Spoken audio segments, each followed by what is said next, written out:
Hello, hello mga idol. Tayo magkapit ng ngayon ng kapit tayo ng pera na sabi na binibili na 10 pesos old coin na Antonio Juan Luna. General Juan Luna ba yun? General Juan Luna. Ito nagkakalaga daw ng, sabi nyo kay JNA, dun kay CSOHO, nagkakalaga ng 10 million. Itong coins na Juan Luna, General Juan Luna. Kay sinabi ni CSOHO. Tapos dito naman kay RR Coins to pair.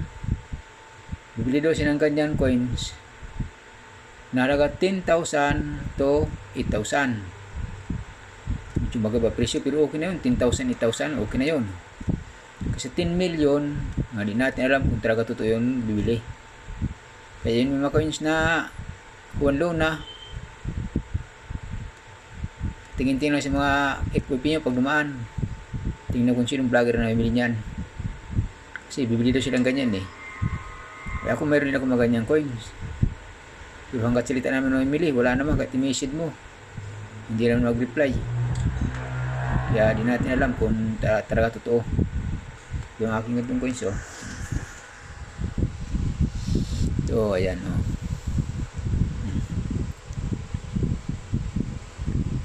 Ayan, kita nyo. Yan. General Antonio Luna. Ayan, yun si General Antonio Luna. Ito daw yung nakalaga 10 million dito kay CSOHO. Pero di ko lang alam kung sinong vlogger yun na bibili nito. Ito yung ganitong coins na hinaharap ng mga vlogger na namimili. Ito yung harap, tapos ito yung likod. Yan, yung may kabayo sa likod yan, no? Yan. Yan.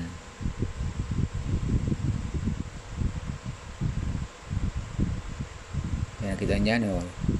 Dangal tapang, nakalagay dyan. Baka mayroon ko yan. Binibili daw to, binibili. Yan, yung harap niya, no? Ayan.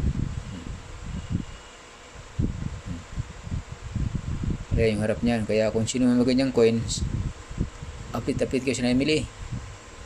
Pero ako namili nito kasi ako rin, kung may mili sa akin, bibinta ko rin ng ganitong coins ko. Marami ko yung coins sa ganyan. Meron ko ganyang coins, ibang paiba-iba yan, no? Ayan. O ito rin, ano pangalan itong isang coins na ito?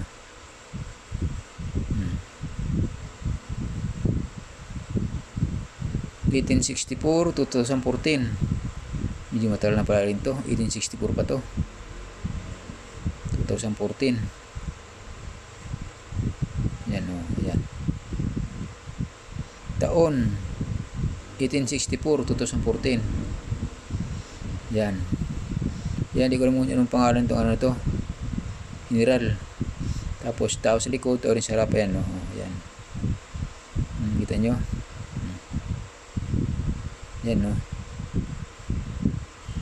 Hindi masyado makita yung pangalan. Hindi ko masyado makita kung saan. Yan yung mga ganyan coins na binibili nila. Si Andres Bonifacio ata ito eh. Yung ganitong coins. Yan. Meron tayo yung mga coins yung mga hinahanap nila. Yung siya mo namimili. Tapos ito rin siya. Ayan o. Ayan. Ayan.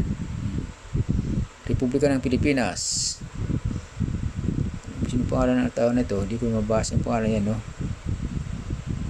Yung pangalan niya. Yan, may mga coins na ganyan old coin, tapos yan yung harap. Dangal at dangal at kabayanihan. Yan.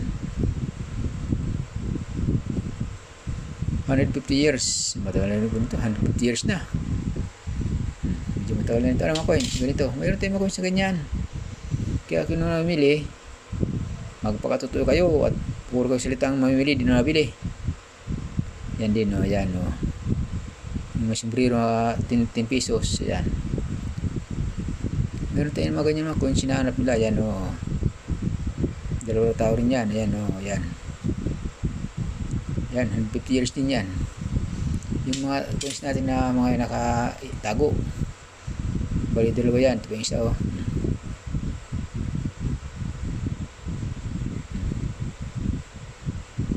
Yan, 150 reals din. Tapos ito yung ayan, dinharap niya no. Ayan oh. Ayan.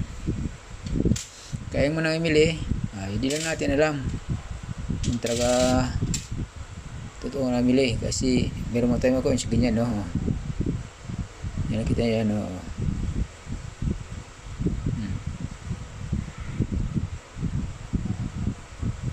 General Antonio Luna.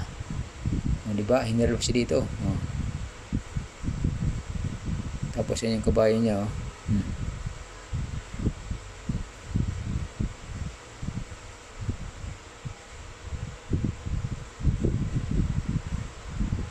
Yan. Dangal, tapang, dignidad. Ayan. Dangal, tapang, dignidad. Ayan. Nakalagay sa likod. Matapang pa ito si General Antonio Luna, digdigal, tapang, dangal, digdigal, digdangal, ayan. Yan si Andres Bonifacio, General Antonio Luna. Ayan yung mukha niya, ayan.